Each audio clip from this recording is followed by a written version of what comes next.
You know, it's our faith and our family that centers us. And this is a picture that was taken almost 2 years ago, but this is one of the few ones where we have all of our children and our grandchildren. That's a big family. Yes, and brothers and sisters and their families and our parents. So this was one of the last ones that was taken with everyone.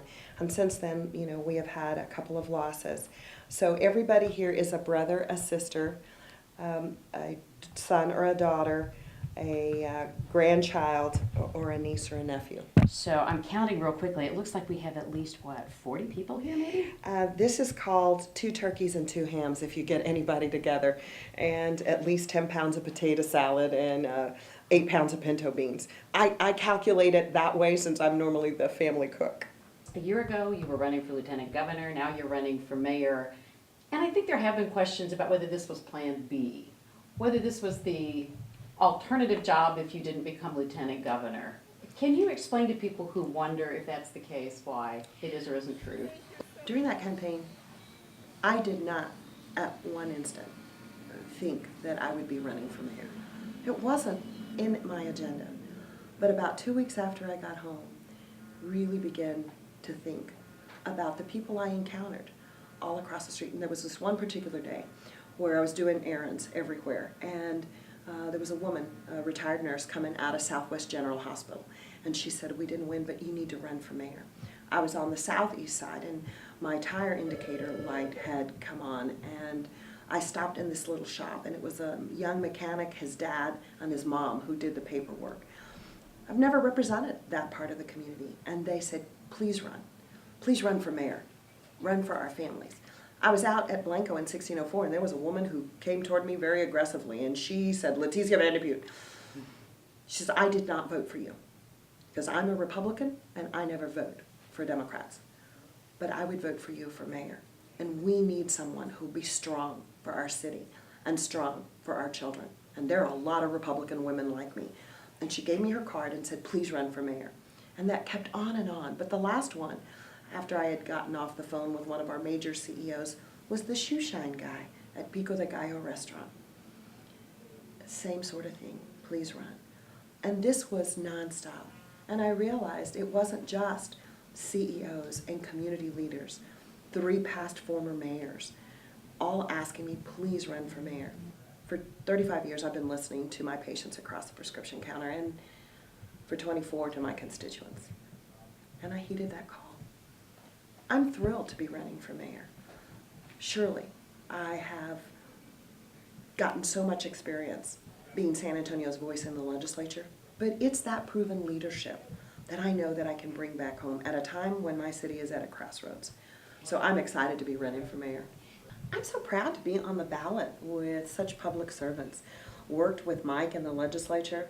I adore Tommy and have worked with him as our county commissioner for well over 16 years, and worked with Ivy, our current interim mayor. You know, I have a great working relationship with all of them because what I had done is put San Antonio first. But right now, we have a lack of leadership.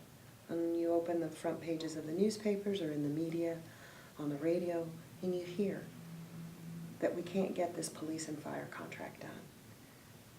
That we have an inability to have our ride share programs here and give consumers choice, like Uber and Lyft.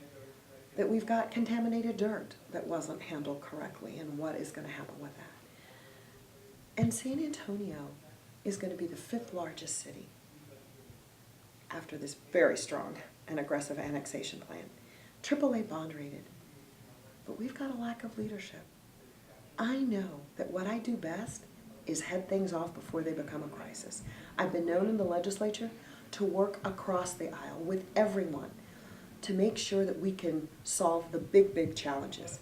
I'm good at looking around the corner and seeing what those challenges are and convening people and working on it, getting focused on a common goal. Okay, so I've been known to lock people in a room and deny them food and water till they come up with a deal at the legislature, but I know high stakes. Right now, this community is at a crossroads. We can be a great American city, or we can fall back. I know I can provide that leadership with proven results in a way that focuses on all of our community and neighborhoods. You mentioned the police and fire contract. You have the endorsement of the Police and Fire Association, which I know you really treasure. Your opponents say you cut a deal, that you've gone back and forth on this 10-year evergreen clause, and that you cut a deal with them, and so they endorsed you. Why do you think the evergreen clause, first of all, is a good idea? And then secondly, how do you respond to the critics? Well, anybody that knows Leticia Van de Putte knows that I act for the greater public good. I am proud of the police officers' endorsement. These are the men and women who protect us. But anybody who knows me, and including anybody who was in that room during the interview process, knows I promised nothing. What I did promise was a process that treated everybody with respect. Our police officers and our union officials know that their health care plan is out of line and luxurious. And they've already gotten to that point. But what I do know is that we have to bring back folks to the bargaining table and make sure that we stay within our fiscal parameters. As for the evergreen clause is put in so that when a contract ends, that they can still stay on the job. Unlike other unions, and all around the country, police and fire cannot go on strike. And so in every contract with police and fire, with those who are not allowed to, there is what they call an evergreen clause, which says the current contract stays in place until a new contract is done. Is 10 years too 10 long? years is outlandish. It's outlandish. Okay, it was what was done a long time ago, but who's going to wait 10 years? Because which officer would stay working for 10 years at the current salary? It both does a disservice to the city and to the officers who are on the streets. So I think getting in line more reasonable. Now there are those that want to use San Antonio as a test case to throw out the constitutionality of evergreen clauses. I don't know that our taxpayers want to be the guinea pigs and spend millions of dollars in lawyers' fee if we can get this in the contract. 10 years is way too much. We need to lower, but you need to have something in place because unlike other unions, police and fire cannot go out on strike. But 10 years, atrociously long. So the Police and Fire Association folks knew that you wanted to take a look at some shorter period of time when they gave you that endorsement. We actually didn't even talk about it. They didn't ask me anything of the parameters of the contract. What they asked about was why I would be a good leader. And I've told them, I'm a straight up shooter. You know that I won't always agree with you, but you know that I will treat you with respect, and you know that I will act in the best interest of this city. They also know that I honor and respect those who put their life on the line every single day. And so there were no promises made. I had said publicly before that I found it unusual that family had to sue family, with this court case on the evergreen clause. Certainly, I know the city in every negotiating you use it as leverage, but I've also been very careful because I think where both sides have made mistakes is they're negotiating through the media. Anytime you're negotiating something through the media, it's not a winning strategy for either side. Can you mention one or two challenges that you want to tackle head on right from the start? Infrastructure. And it's infrastructure both in the brick and mortar sense and in the human capital sense. What our cities should do very well is streets, drainage, sidewalks, public safety. But the infrastructure needs of all of our neighborhoods is lacking. We know that Cheryl Scully has managed very well 2 bond programs. They're each between $500 and $600 million. These are for the big projects that can't get done year to year. We will be having a bond in 2017. I'm proposing that we spend at least 75% of that on infrastructure, roads, drainage, sidewalks. Right now we have $1 billion of deferred maintenance on our streets and about $2 billion in flood needs. The other part of the infrastructure is not about the bricks. It's not about, concrete. It's about the human infrastructure. That's directly related to our workforce. San Antonio has already proved that it's ready to look at workforce needs because we approved the Pre-K for SA, the strongest program that we have for early childhood, to begin that pipeline. As mayor, we need to grow this economy and jobs, but our skill set right now doesn't match up with what the jobs are. Employer after employer tell me that they have job openings that they can't fill. It's in manufacturing, it's in cybersecurity, it's in cloud computing, and it's in the construction industry. The mayor's office and city council has a unique opportunity to be the convener and to make sure that we don't operate in silos to bring that workforce. It's about making sure that our students that graduate know that 65% of the jobs are going to require that post-high school something. Certification programs, technical programs, licensures, an associate's degree or a 4-year bachelor's degree. It's about that quality of the workforce. I think the mayor has a whole lot and not just a bully pulpit. San Antonio is a victim of his own success. We're going to add probably another 1 million people before 2040. And this community has resisted any efforts towards tolling or commuter rail or rail projects because it had not experienced that density problem, that congestion problem. It does now. So the solution, we need to get better at a strategy that says all of the above, which means we need to increase the bus rapid transit from Via Metropolitan to make sure that you've got those buses in dedicated lanes. I'm very excited to be on the brink of having that 1604 281 park and ride at the request of the folks that live in that community so they can come in to the center city, work, venues, all sorts of things. We will do that. What we knew with the streetcar was that it was first proposed to help relieve congestion in the downtown area for people not who are tourists and not who are using the bus as an option to make air quality an issue or to get a car off the street. But these are people that are using it because they have no other option. They don't have cars. And so what we know with the multimodal facilities just west of downtown was to get those 9 or 10 bus routes that all transferred in the center city off of the center city. Then that proposal was solid. That was what it meant with that streetcar. But then the proposal was added on the north-south corridor to add something to the entertainment district from the Pearl all the way past Southtown to encourage our visitors and our folks. Really great. But the problem was that people all over this community said, well, what purpose is it? Mm-hmm. Rightly confused. And now demanding that it be stopped and that they have a say-so. I hope that at some point that we can go back to the idea of really looking at streetcars and mobility in a way that connects us, the arterials and the major highways. The complaints that we're getting now aren't just about the major highways. It's about spending 25 to 30 minutes inside your subdivision trying to get out and then trying to get back in. So what I see is that we've got to have better connectivity. We've got to plan communities that are more walkable and bikeable because we're mitigating those costs right now. And then to make sure that we maximize any funding, federal, state, and local. Explain to me, when people see you or know about you as a pharmacist in this business, what does this say about your ability to lead? What do you get from that experience? Well, I've been blessed to be a public servant.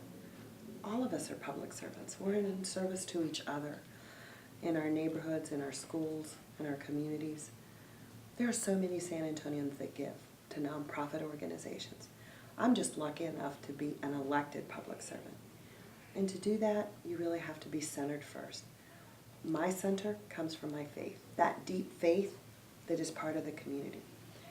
You don't want to see what keeps me really centered, because that would be all my 6 kids and the grandkids, and that would be way too chaotic here. But if you were with us on Easter Sunday, you would know that the joy of family and the expectation for my grandchildren to have those opportunities that my kids are now utilizing here in San Antonio is really a driving force for me. On the professional side, I'm a healthcare professional as a pharmacist. Always knowing that prevention is the key to mitigating any bad outcomes. And so I look at intervention and prevention as the first strategy on anything, because the taxpayers deserve to have their tax dollars spent wisely. And if we can head off a problem early that really costs us a lot, then that's more efficient use of tax dollars. So maybe I see prevention as a healthcare professional, as a pharmacist, much different. I'm excited to continue my profession. I've owned my own pharmacy and medical clinic, worked in hospitals, worked in clinics, and worked in neighborhood pharmacies. But I also understand that if you take a healthcare professional view on everything, it might give you a better planning option. I'm hoping to appoint someone to our planning commissions, our zoning commissions, who have a strong background in public health. Because right now, we are mitigating the cost of having communities that were built that weren't bikeable and weren't walkable. That adds to our obesity rate, and it also adds to our traffic congestion. So I think if you have somebody with a public health outlook, they're always looking at what can we do ahead of time so that we increase mobility, walkability, so that we can have better health outcomes. That makes our citizens more productive, and that makes our children healthier. We know that that has economic sense. Why? Because companies are looking at places to put a large footprint based on third grade reading scores, and they look at obesity rates because of the healthcare costs and the out years for their employees and retirees. I think that San Antonio can do both.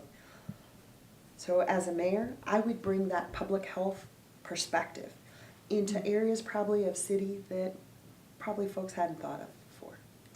I spent time with Mike Villarreal yesterday and I asked him why he was the best candidate. One of the things he said, we talked about the $300,000 donation transfer from your state, your Senate, and your campaign funds, and then that you've now put some of it back in. He took a swipe at you on the issue of integrity. He said she didn't have the integrity to do it right the first time. We had to force her to do it right. So I do have to ask you to respond to that, because he thinks integrity is an issue in the race, and character and integrity in leadership are absolutely very important in this mayor's race. I'm a pharmacist for 35 years doing reports to the Drug Enforcement Agency. You don't fudge in numbers. We did everything by the law. We have a campaign account, both at the Lieutenant Governor and at the Senate. Understand that I was a senator until March the 4th. So unlike how Mike chose to do this, was very different. We consulted the best legal minds and former city attorneys in making sure that we were doing this correctly. They gave us solid advice. What we realize now is that folks interpreted it very differently.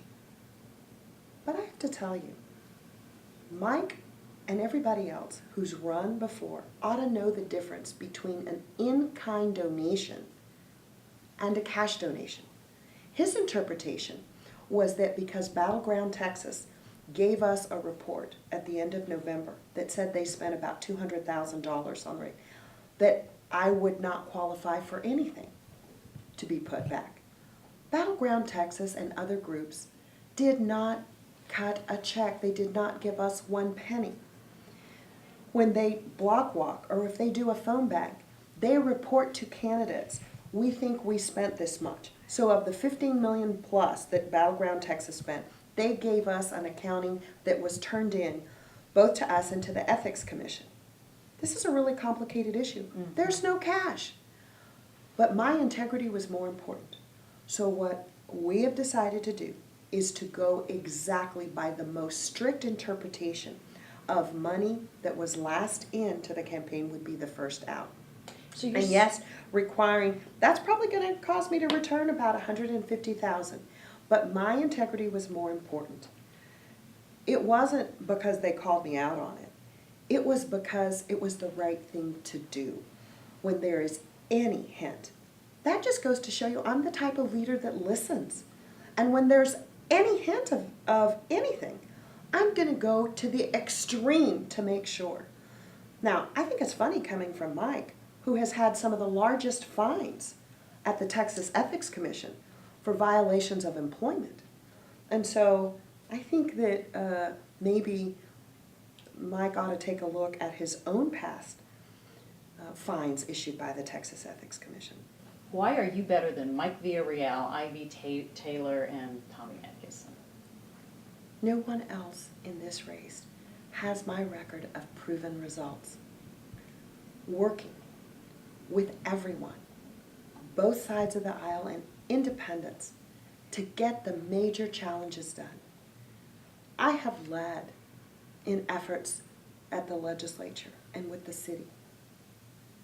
Very contentious issues in industry, with telecommunications, insurance, education, improving the lives of veterans and their families and active duty military and their families.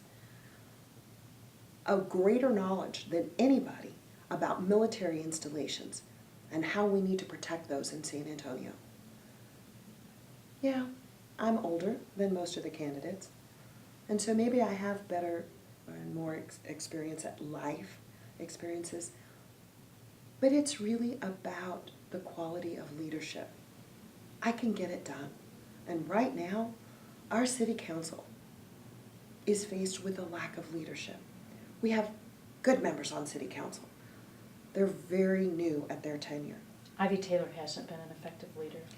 Ivy Taylor has been a good council member representing her district. But tell me one issue where Ivy Taylor, as a council member and has gone out in front, has led the charge. And Mike, as sweet as he is and as knowledgeable as he is, hasn't been able to pass any major systemic changes at the state level. And every job that we've given him, I've had to call other members of the Bexar County delegation to come in and save that piece of legislation.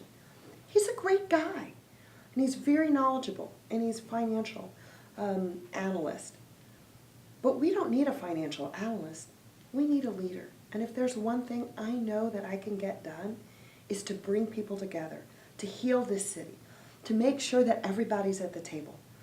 I know I'm not the smartest gal in the room, but I know how to get the smartest people in the room and to make sure that they're all focused on a goal. And that goal is to improve the opportunities for San Antonians and the quality of life. I'm going to be the type of mayor that's not running around with campaigns across this country, because all I want to do is be the mayor of San Antonio, and then hopefully in 8 years, full-time, spoil my grandchildren right here. I want to be the mayor of San Antonio because I know that I can lead us and secure that opportunity for that future generations. There's too much at stake, and I am confident that I can do this job and get it done.